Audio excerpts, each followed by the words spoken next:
हे दोस्तों, आज मैं एटॉमिक हैबिट बुक को समराइज करूंगा। हैबिट्स पर लिखी गई जितनी भी बुक मैंने आज तक पढ़ी हैं उनमें से एटॉमिक हैबिट मुझे सबसे ज़्यादा पसंद आई। इस वीडियो में आप सीखेंगे किस तरह आप अच्छी हैबिट आसानी से स्टेप बाय स्टेप डेवलप कर सकते हैं जो आपको बड़ी कामयाबी तक लेकर जाएंगी, और किस तरह आप बुरी आदतों को छोड़ सकते हैं जो आपकी ज़िंदगी खराब करती हैं। तो बिना देरी के सबसे पहले जान लेते हैं हैबिट्स क्या होती हैं। हैबिट एक व्यवहार बिहेवियर है जो खुद ब खुद होता रहता है, और एटॉमिक हैबिट वह छोटी हैबिट होती हैं जो मामूली लगती हैं पर उनका हमारी ज़िंदगी पर बहुत बड़ा असर होता है। उनसे मिलने वाले परिणाम बहुत पावरफुल और बड़े होते हैं। क्या आपके मन में भी ये सवाल आया है कभी कि अच्छी हैबिट डेवलप करना क्यों ज़रूरी है? दोस्तों, आपकी हैबिट्स आपकी ज़िंदगी बना भी सकती हैं और बिगाड़ भी सकती हैं। आप कितने ज़्यादा तंदुरुस्त हैं ये आपकी हेल्थी हैबिट्स पर निर्भर करता है। आप कितने ज़्यादा अमीर हैं ये आपकी फाइनेंशियल हैबिट्स पर निर्भर करता है। आपके रिश्ते किस तरह के हैं ये आपकी रिलेशनशिप और सोशल हैबिट्स पर निर्भर करता है। इसी वजह से हैबिट्स इतनी ज़्यादा ज़रूरी है हमारे लिए।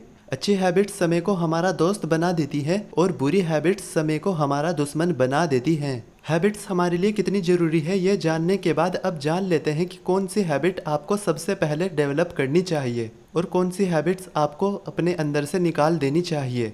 सबसे पहले आप अपनी हर एक छोटी बड़ी हैबिट्स की एक लिस्ट बनाइए। जैसे सुबह आप उठे, फिर आपने फ़ोन चेक किया, फिर आप बाथरूम गए, उसके बाद आपने हैंड वॉश किया। इस तरह सुबह से लेकर रात तक दिन भर की हर एक छोटी बड़ी हैबिट बिहेवियर को लिखिए। इसके बाद जौन सी हैबिट अच्छी है उसके सामने प्लस का साइन लिख दीजिए, और जौन सी हैबिट बुरी है उसके सामने माइनस लिख दीजिए, और जौन सी हैबिट अच्छी है ना बुरी है उसके सामने इक्वल टू यानी बराबर का साइन लिख दीजिए। और जिस हैबिट के बारे में आपको नहीं पता कि ये अच्छी है या बुरी है उसके बारे में आप गूगल पर सर्च कर लीजिए या कमेंट बॉक्स में मुझसे पूछ लीजिए। अब जिन हैबिट्स के सामने आपने माइनस का साइन लिखा है उन हैबिट्स को आपको नई और अच्छी हैबिट से बदल देना है। कौन सी हैबिट सबसे पहले आपको डेवलप करनी चाहिए ये जानने के लिए आप खुद से पूछिए कि मैं अपनी ज़िंदगी में क्या चाहता हूँ, या फिर मैं अपनी ज़िंदगी को कैसे बेहतर बना सकता हूँ। अच्छी ज़िंदगी के 4 स्तंभ होते हैं: हेल्थ, वेल्थ, लव, हैप्पीनेस। सोचिए मेरी ज़िंदगी में कौन सा स्तंभ सबसे ज़्यादा कमज़ोर है। मान लेते हैं कि आप अपनी ज़िंदगी में बहुत दुखी रहते हैं, जिसका मतलब है आपका हैप्पीनेस का स्तंभ कमज़ोर है। तो अब आप गूगल पर सर्च कीजिए daily habit list for happiness, जिसके बाद आपको एक लिस्ट मिल जाएगी जिसमें से आप 1 बाय 1 हैबिट्स पिक करके अपने अंदर डेवलप कर सकते हैं। दोस्तों, अगर आपने पहले भी कोई हैबिट बदलने की कोशिश की थी और आप नाकामयाब हो गए थे तो इसकी 2 बड़ी वजह रही होंगी। पहली, आप गलत चीज़ बदलने की कोशिश कर रहे थे। दूसरी वजह, आपका तरीका गलत था उस हैबिट को बदलने के लिए। फिर से नाकामयाब ना हो इसके लिए आप बिहेवियर चेंज की 3 लेयर को समझ लीजिए। Number 1 outcome, number 2 process, number 3 identity. Outcome यानी जो आपको मिलता है या जो चीज़ आप हासिल करने की कोशिश करते हो, जैसे मुझे ज्ञान हासिल करना है। प्रोसेस यानी वो काम जो आप उस चीज़ को हासिल करने के लिए करते हैं।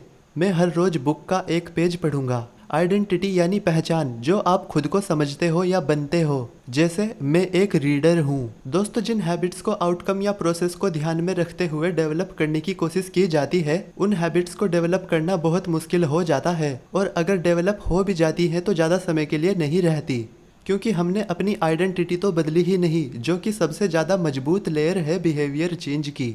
आइडेंटिटी बदलना इसलिए ज़रूरी है ताकि आपकी पुरानी बुरी आइडेंटिटी आपके लिए समस्या ना बन जाए। जब आप नई हैबिट डेवलप कर रहे हो, फॉर एग्जाम्पल आपको बुक पढ़ने की हैबिट डेवलप करनी है, अभी आपकी आइडेंटिटी एक टाइम वेस्टर है जो अपना टाइम बर्बाद करता है। आपने आइडेंटिटी चेंज नहीं की पर आउटकम और प्रोसेस पर काम करने लग गए। जब जब आप बुक पढ़ेंगे तब तब आपकी पुरानी आइडेंटिटी टाइम वेस्टर आपके लिए मुसीबत बनेगी। बुक ना पढ़ने के लिए आपके दिमाग में बहाने आने लगेंगे, वीडियो गेम या टीवी देखने का मन करने लगेगा, क्योंकि अभी भी आप दिमाग से एक टाइम वेस्टर ही हो जो सिर्फ अपना टाइम ही बर्बाद करना चाहता है। पर जब आप अपनी पहचान यानी आइडेंटिटी बदल लेते हो तब आपके लिए हैबिट को बदलना भी आसान हो जाता है। जब आप खुद से कहोगे कि मैं एक रीडर हूँ, और रीडर क्या करता है? रीडर आर्टिकल्स और बुक पढ़ता है। दोस्तों, आपकी हैबिट्स आपकी पहचान बदलती है और आपकी पहचान आपकी हैबिट्स बदलती है। आपके लिए पहचान बदलना ज़्यादा आसान है, और पहचान बदलने के लिए आपको 2 स्टेप लेने होंगे। स्टेप नंबर 1, सोचिए मैं किस तरह का इंसान हूँ, जैसे लर्नर, बॉडी बिल्डर, रीडर वगैरह वगैरह। स्टेप नंबर 2, सबूत यानी प्रूफ इकट्ठा करो। ये साबित करने के लिए कि जिस तरह का इंसान आप खुद को बता रहे हो, आप उसी तरह के इंसान हो। रीडर, लर्नर, बॉडी बिल्डर, जो भी आप बनना चाहते हैं। प्रूफ इकट्ठा करना मतलब वह काम करना जो उस आइडेंटिटी के लोग करते हैं। For example, book reader reading करता है, वो वीडियो गेम नहीं खेलता। ऑथर के हिसाब से किसी भी हैबिट को 4 स्टेप्स में बिल्ड या ब्रेक किया जा सकता है। Step number 1, Q. Number 2, curving. Number 3, response. Number 4, reward. Q ये एक सिग्नल है जो हमारे दिमाग को किसी व्यवहार या काम के लिए शुरू करता है, क्योंकि इसने किसी रिवार्ड के बारे में सोचा है। एग्जाम्पल, आप किसी बेकरी के पास से गुजर रहे थे, तभी आपको अच्छे खाने की खुशबू आई। ये अच्छी खुशबू क्यू है। कर्विंग ये सेकंड स्टेप है, जो कि एक मोटिवेशन है या चाहत है उस रिवार्ड को पाने के लिए। खाने की अच्छी खुशबू सूंघ लेने के बाद आपका सोचना कि मुझे ये खाना खरीद लेना चाहिए ताकि मेरी भूख शांत हो सके। रिस्पॉन्स थर्ड स्टेप है। यह वह काम है जो आप उस रिवार्ड को पाने के लिए करते हैं। एग्जाम्पल, भूख लगने के बाद बेकरी से खाना खरीद लेना। रिवार्ड ये वो एहसास है जो आपको प्रोसेस या एक्शन को लेने पर मिलता है, जैसे खाना खाने के बाद भूख का शांत हो जाना या अच्छा महसूस होना। ये 4 स्टेप क्यू, कर्विंग, रिवार्ड बार बार रिपीट होते रहते हैं, और जब हम इन्हें लंबे समय तक रिपीट करते रहते हैं तब ये ऑटोमेटिक हो जाते हैं, यानी खुद ब खुद होते रहते हैं, जिसके बाद हमें पता भी नहीं चलता, क्योंकि हैबिट्स बिना किसी थॉट के भी रिपीट होती रहती हैं। जैसे नाखून का चबाना, कान या नाक में उंगली डालना, बात करते हुए चेहरे पर हाथ लगाना, या बात को समझाने के लिए हाथों का इस्तेमाल करना, वगैरह वगैरह। तो फाइनली अब जान लेते हैं किस तरह अच्छी हैबिट्स को बिल्ड करें और बुरी हैबिट्स को ब्रेक कर सकते हैं। अच्छी हैबिट को डेवलप करने के लिए आपको उसके क्यू को ऑब्वियस बनाना होगा, और उसके कर्विंग को अट्रैक्टिव, प्रोसेस को इजी और रिवार्ड को सेटिस्फाइंग बनाना होगा। ये सब आप किस तरह कर सकते हैं ये भी जान लीजिए। किसी चीज को ऑब्वियस बनाना यानी उसके बारे में स्पष्ट होना, क्लियरिटी होना। हम यहाँ हैबिट डेवलप करने की बात कर रहे हैं, तो आप स्पष्ट कीजिए कौन सी हैबिट की प्रैक्टिस कब, कहाँ और किस टाइम पर करेंगे। फॉर एग्जाम्पल, मैं हर रोज एटॉमिक हैबिट बुक का एक पेज पढ़ूंगा रात के 9 बजे अपनी स्टडी टेबल पर बैठकर। सिर्फ इतना ही काफ़ी नहीं रहेगा अगर हम 9 बजे बुक पढ़ना भूल गए तो।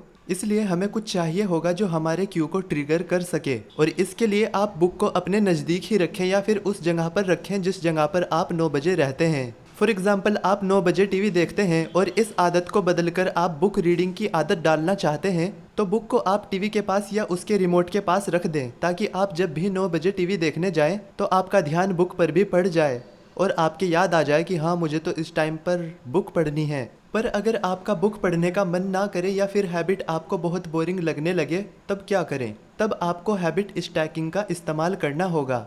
हैबिट स्टैकिंग मतलब पहले से ही मौजूद 2 हैबिट्स के बीच में अपनी नई हैबिट को डालना। ऐसी हैबिट्स जो आपको पसंद है, जैसे म्यूजिक सुनना, और म्यूजिक सुनने के बाद अपनी बोरिंग हैबिट की प्रैक्टिस करना। आपकी पसंद की हैबिट आपको खुश कर देती है, और खुश होने के बाद आपके लिए बोरिंग काम करना आसान हो जाएगा। Step number 2, the curving, make it attractive. हम किसी काम को तभी करते हैं जब हमें लगता है कि मुझे इस काम को करने से कुछ अच्छा मिलेगा। इसलिए जोन सी भी हैबिट आप डेवलप करना चाहते हैं उसको एक ऐसे रिवार्ड से जोड़ दें जो आपको उस हैबिट के लिए एक्शन लेने पर मजबूर कर दे। फॉर एग्जाम्पल, अगर आप हर रोज एक्सरसाइज करने की आदत बनाना चाहते हैं तो एक्सरसाइज करने से मिलने वाले फायदों के बारे में सोचिए। हर रोज बुक पढ़ने की आदत बनाना चाहते हैं तो बुक से मिली नॉलेज के फायदों के बारे में सोचिए। कर्विंग को अट्रैक्टिव बनाने का दूसरा तरीका है कि आप नई हैबिट को किसी पुरानी हैबिट के साथ करिए। ऐसी हैबिट जो आपको पसंद हो, जैसे जॉगिंग या एक्सरसाइज करते हुए अपनी पसंद के गाने सुनना। इस तरह नई और बोरिंग हैबिट आपको अट्रैक्टिव लगने लगेगी। तीसरा तरीका है आप उन लोगों के साथ अपना समय गुजारना शुरू कर दें जिनमें वो हैबिट पहले से ही है। फॉर एग्जाम्पल, एक्सरसाइज करने की हैबिट डेवलप करना चाहते हैं तो बॉडी बिल्डर्स और जिम जाने वाले लड़कों के साथ दोस्ती कीजिए, उनके साथ अपना समय गुजारिए। इस तरह जौन सी हैबिट आप डेवलप करना चाहते हैं वो आपके लिए मामूली हो जाएगी जब आपका इन्वायरमेंट चेंज हो जाएगा। Step number 3, the response, make it easy. जिस हैबिट की प्रैक्टिस जितनी ज़्यादा आसान होगी उसको बिल्ड करना भी उतना ही आसान हो जाएगा। फॉर एग्जाम्पल, आपका जिम जाने का टाइम हो गया है, आपकी जिम किट रेडी नहीं है, प्री वर्कआउट मील रेडी नहीं है, और इन सब को रेडी करने में 30 से 40 मिनट का समय लग सकता है। इस बीच आपका मन बदल सकता है। आप सोचोगे, अरे यार आज जिम जाना सही नहीं होगा, जिम की किट भी रेडी नहीं है, सप्लीमेंट भी रेडी नहीं है, ऐसा काम करता हूँ कल चला जाऊंगा। आपको आलस आ जाएगा। अच्छी हैबिट डेवलप करने के लिए सबसे ज़्यादा जरूरी है कि उसकी शुरुआत आसान हो, और इसके लिए आपको 2 मिनट रूल का इस्तेमाल करना होगा। 2 मिनट रूल कहता है जब आप नई हैबिट की शुरुआत करें तो उसको 2 मिनट से कम ही लगने चाहिए। एग्जाम्पल से समझते हैं, अगर बुक पढ़ने का मन नहीं कर रहा तो सिर्फ 2 मिनट ही पढ़िए और उसके बाद रुक जाइए। और जब बुक पढ़ने की आदत आपकी हर रोज की जिंदगी में अपनी पकड़ बना लेगी, तब आप धीरे धीरे इसका समय बढ़ाते चले जाएं। 2 मिनट से 5, 5 मिनट से 8, 8 मिनट से 10, इस तरह आप अपने बुक पढ़ने के समय को बढ़ा सकते हैं। Step number 4, the reward, make it satisfying. हम वह काम करना पसंद करते हैं जिससे हमारी पसंद का कुछ अच्छा रिजल्ट मिले और तुरंत मिले। पर हैबिट जैसे एक्सरसाइज करना, हेल्थी डाइट लेना, इस तरह की हैबिट का रिजल्ट देरी से दिखाई देता है, पर तब तक हमसे इंतजार नहीं होता और हम उस हैबिट की प्रैक्टिस को बंद कर देते हैं। इसलिए हमें अपनी नई हैबिट को एक ऐसे रिवार्ड, ऐसे इनाम से जोड़ना होगा जो तुरंत मिले और हमारी पसंद का हो। इसका सबसे सिंपल तरीका है, आप हर एक प्रैक्टिस के बाद खुद को कुछ रिवार्ड दें, जैसे खुद को म्यूजिक सुनने की परमिशन देना। रिवार्ड जितना भी आपकी पसंद का होगा उतना ही अच्छा आपको महसूस होगा। इसके बाद नई हैबिट की प्रैक्टिस करते हुए आपके दिमाग में कोई बहाना, एक्सक्यूजेस नहीं आएगा। दोस्तों यहाँ पर एक बात का ख्याल रखना, रिवार्ड के रूप में आप खुद को कोई ऐसी चीज मत दे देना जिसका आगे चलकर आपके ऊपर कोई बुरा असर पड़े या कोई बुरी हैबिट डेवलप हो जाए। दोस्तों बुरी आदतों को छोड़ने के लिए हमें इन्हीं 4 स्टेप्स को उल्टा कर देना है। जैसे क्यू को इनविजिबल बना देना है, कर्विंग को अनअट्रैक्टिव, रिस्पॉन्स को डिफिकल्ट और रिवार्ड को अनसेटिस्फाइंग बना दें तो कोई भी बुरी हैबिट धीरे धीरे हमारे अंदर से चली जाएगी। क्यू को इनविजिबल करने का सबसे अच्छा तरीका है कि आप उसके सोर्स को ही खत्म कर दीजिए। फॉर एग्जाम्पल, स्टडी या काम करते हुए आपका मन फोन उठाकर सोशल मीडिया पर पोस्ट देखने का करता है, तो आप या तो उन सोशल मीडिया ऐप्स को ही डिलीट कर दें या फिर फोन को किसी दूसरे रूम में रख दें। इस तरह धीरे धीरे आपका क्यू बुरी आदतों के लिए ट्रिगर होना बंद हो जाएगा। Step number 2, the curving, make it unattractive. दोस्तों कोई भी सिगरेट, दारू पीना नहीं चाहता, हम बस अंदर से चाहते हैं कि हमारा दर्द, स्ट्रेस, टेंशन थोड़ी कम हो जाए, जिसके लिए हमारे दिमाग में बुरी आदतें आती हैं, क्योंकि सारी बुरी आदतें किसी न किसी अच्छे एहसास से जुड़ी हुई हैं। इसलिए हमें बुरी आदतों को छोड़ने के लिए उन्हें बुरे एहसास से जोड़ना होगा और अच्छी आदतों को अच्छे एहसास से जोड़ना होगा। अब से जब भी कोई बुरी आदत आपके ध्यान में आए तो उससे होने वाले नुकसान के बारे में सोचिए। जैसे घंटों तक फेसबुक पर पोस्ट पढ़ते रहने से आपका टाइम खराब होता है और आपकी आंखों पर भी असर पड़ता है। इतने टाइम में तो आप कोई स्किल सीख सकते थे जो आपको दुनिया में आगे ले जाती। Step number 3, the response, make it difficult. बुरी आदत जितनी आसान होगी करने में उतनी ही मुश्किल होगी उसको छोड़ने में। बुरी आदत जितनी ज़्यादा भारी, हार्ड हो जाएगी उतनी ही आसानी हो जाएगी उसको छोड़ने में। तो अब से जोन सी भी बुरी हैबिट आप छोड़ना चाहते हैं उसके ऊपर लिए गए एक्शन को डिफ़िकल्ट बना दो। फॉर एग्जाम्पल, अगर फ़ोन में कुछ ना कुछ करते रहने की आदत है तो फ़ोन में एक लंबा सा पासवर्ड लगाओ और उस पासवर्ड को एक नोटबुक पर लिखो। नोटबुक को अलग रूम में रखो और फ़ोन को अलग रूम में। इससे होगा ये, जब भी आपका मन फ़ोन चलाने का करेगा तब आपको पहले से ज़्यादा मेहनत करेगी अपने फ़ोन तक पहुँचने के लिए। Step number 4, the reward, make it unsatisfying. दर्द हमारा सबसे इफेक्टिव टीचर होता है। किसी बुरी हैबिट पर जितना जल्दी पेन या कोई पनिशमेंट मिलती है, हम उतना ही जल्दी से उस हैबिट को छोड़ने लगते हैं। बुरी हैबिट के रिवार्ड को अनसेटिस्फाइंग बनाने के लिए आपको कोई पार्टनर रखना होगा जो आपको किसी तरह का पनिशमेंट या पेन दे सके जैसे ही आप उस बुरी हैबिट पर एक्शन लेते हो। इस तरह आपके क्यू ने जो रिवार्ड सोचा था वो खत्म हो जाएगा